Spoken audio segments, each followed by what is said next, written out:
Hello friends, welcome to Karthi அலூட். நம்ம ஒரு படத்தை ஏற்றி பார்த்தோம்னா அதில் ஏதோ ஒரு சில சீன்ஸில் தான் ரத்த வர மாதிரி சீன்லாம் வச்சுருப்பாங்க. ஆனால் இந்த படத்தில் பார்த்தீங்கன்னா படம் முழுக்க ஒரே ரத்த வெள்ளமாக நிரம்பிய காட்சிகளாக தான் இருக்குது. இந்த படத்தை ஃபுல்லாக நானே பார்த்துட்டு என்னடா படம் அப்படின்னு நினச்சி புலம்பிகிட்டு இருந்தேன். முக்கியமாக இந்த படத்தை 18 வயசு கீழ் இருக்கிறவங்க, இதயம் பலவீனமானவங்க, ப்ரெக்னென்ட் லேடிஸ் பார்க்கவே பார்க்காதீங்க. அண்ட் இந்த படத்தோட நேம் பார்த்தீங்கன்னா மார்டியட்ஸ். இந்த படத்துக்கு IMDb 7 ரேட்டிங் கொடுத்துருக்காங்க. இந்த படம் ஒரு ஃப்ரெஞ்சு படம், தமிழ் டப்பில் இல்லை. பட் இருந்தாலுமே எல்லாருமே இந்த படத்தை ஒன் டைம் ட்ரை பண்ணி பாருங்கள். படத்தோட ஸ்டோரி ப்ளஸ் மைனஸ் எல்லாமே இந்த வீடியோவில் டீட்டெயிலாக பார்க்கலாம். இந்த படத்தோட லிங்க்கையும் நான் டிஸ்கிரிப்ஷனில் கொடுக்குறேன், டச் பண்ணி பாருங்கள். அண்ட் நம்ம சேனலை ஃபஸ்ட் டைமாக பார்த்துட்டு இருந்தீங்கன்னா சப்ஸ்கிரைப் பண்ணி பெல் ஐக்கானை ப்ரெஸ் பண்ணிக்கோங்க. அப்போ தான் நான் போகிற அடுத்த இன்ட்ரெஸ்டான மூவியோட அப்டேட் உங்களுக்கு நோட்டிஃபிகேஷன் வரும். சரி, வாங்க வீடியோவை ஸ்டார்ட் பண்ணலாம்.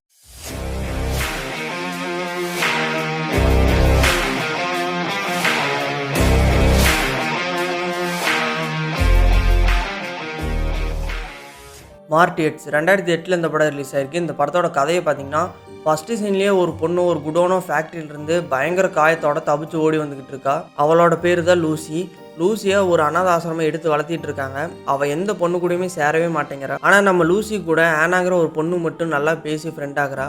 ஆசிரமத்தில் இருக்கிறவங்க நம்ம ஆனாவை கூப்பிட்டு லூசியை பற்றி விசாரிக்கிறாங்க. ஏன் லூசி ஒரு வினோதமாகவே நடந்துக்கிறா அப்படின்னு. அதுக்கு ஆனா சொல்கிறா, அவளுக்கு ஏதோ ஒரு உருவம் கண்ணுக்கு தெரியுதாமா, அதுவும் அவளை கொல்ல வருது அப்படின்னு அவள் என்கிட்ட சொல்லுவா அப்படிங்கிறா. அதை கேட்டு எல்லாருமே அங்கே ஷாக் ஆகிறாங்க. அதுக்கப்புறம் அப்படியே சீனை கட் பண்ணிட்டு ஒரு குடும்பத்தை காமிக்கிறாங்க.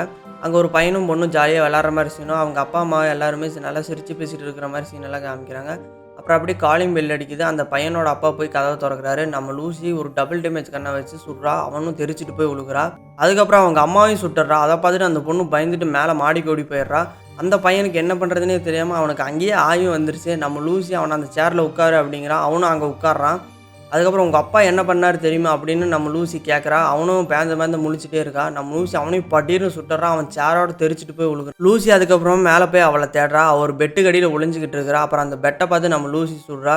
அதை பார்த்துட்டு அந்த பொண்ணு தப்பிச்சு ஓடுறதுக்காக வெளியே வரா. லூசி அங்கேயே அவளே சுட்டு கொண்டாடுறா. லூசி நம்ம ஆனாக்கு ஃபோன் பண்ணி நான் இந்த மாதிரி எல்லாத்தையும் கொண்டுட்டேன் அப்படின்னு சொல்கிறா. அப்புறம் நம்ம ஆனாவும் சரி நான் வரேன் அப்படின்ட்டு ஃபோனை வச்சிட்றா. நம்ம லூசிக்கு அந்த இடத்துல ஏதோ ஒரு உருவம் வர்ற மாதிரியே இருக்குது. அது பார்த்தீங்கன்னா நம்ம லூசியை பயங்கரமாக காயப்படுத்திடுது.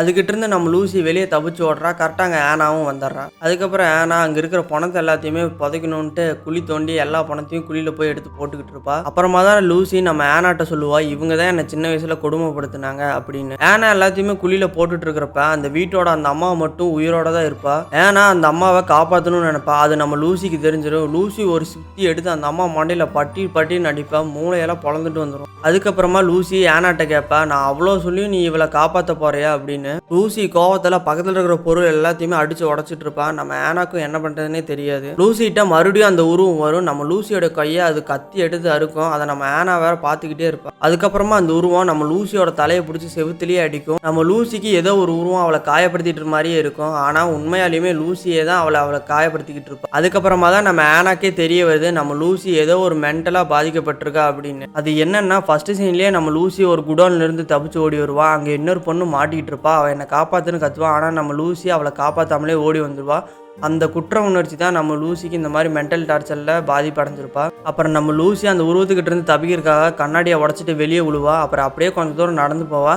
நம்ம ஆனாவை பார்த்துட்டு லூசி அங்கேருந்து ஒரு சின்ன கண்ணாடி எடுத்து கழுத்து அறுத்துருவா. அப்புறம் அங்கேயே லூசி இறந்துருவா. அதுக்கப்புறமா நம்ம ஆனாக்கு அந்த வீட்டுக்கு கீழே இன்னொரு இடம் இருக்கிறது தெரிய வரும். அது கீழே நம்ம ஆனா போய் பார்ப்பா. அங்கே பார்த்தீங்கன்னா நம்ம லூசிக்கு ஏதோ ஒரு உருவம் தெரிஞ்சது இல்லையா, அதே மாதிரி உருவத்தை அங்கே அடைச்சி வச்சு டார்ச்சர் பண்ணிட்டு இருப்பாங்க. நம்ம ஆனாவும் அதை காப்பாற்றி மேலே கூட்டிகிட்டு வருவா. அது பார்த்தீங்கன்னா தன்னைத்தானே அடிச்சுக்கிட்டு செவுத்துல போய் காய பண்ணிட்டு இருக்கும். அப்புறம் ஏதோ ஒரு கேங் வந்து அந்த உருவத்தை நெத்தி பொட்டிலே சுடுவா. அதை அங்கேயே இறந்து போயிடும். அதுக்கப்புறம் நம்ம ஆனாவை இழுத்துட்டு போய் கீழே ஒரு செயின் கப் போட்டு லாக் பண்ணி வச்சிருவாங்க. அந்த கேங்க்கு ஹெட்டாக இருக்கிற ஒரு தாய் கிழவி அந்த இடத்துக்கு வருவா. அந்த தாய் கிழவி நம்ம ஆனாட்ட அங்கே என்ன நடக்குதுன்னு எல்லாத்தையுமே சொல்லுவா.